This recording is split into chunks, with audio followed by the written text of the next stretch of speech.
Pakistan super league অর্থাৎ Pakistan super league, যেখানে প্রতি বছরই বিদেশি ক্রিকেটারদের ভিড় জমে, আর এই তালিকায় এখন নিয়মিতই থাকছে বাংলাদেশ ক্রিকেটারদের নাম।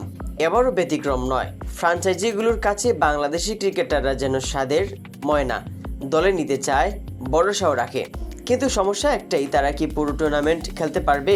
বাস্তবতা বলছে না, কারণ বাংলাদেশ ক্রিকেট বোর্ড থেকে পুরো সময়ের জন্য এনওসি বা নো অবজেকশন সার্টিফিকেট দেওয়া হচ্ছে না।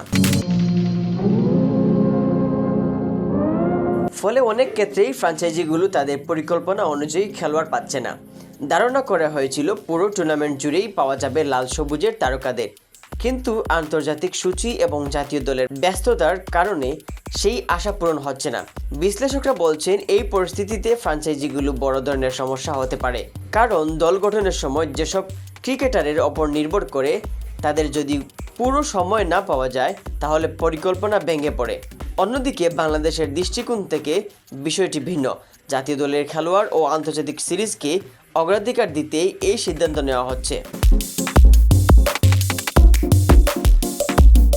ফলে একদিকে ফ্র্যাঞ্চাইজিগুলোর প্রত্যাশা, অন্যদিকে দেশের দায়িত্ব, এই দুইয়ের মধ্যেই পড়ে যাচ্ছে বাংলাদেশি ক্রিকেটাররা।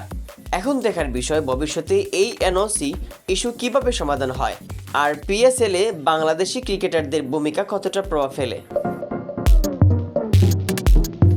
Mohammad Yahya, CS news.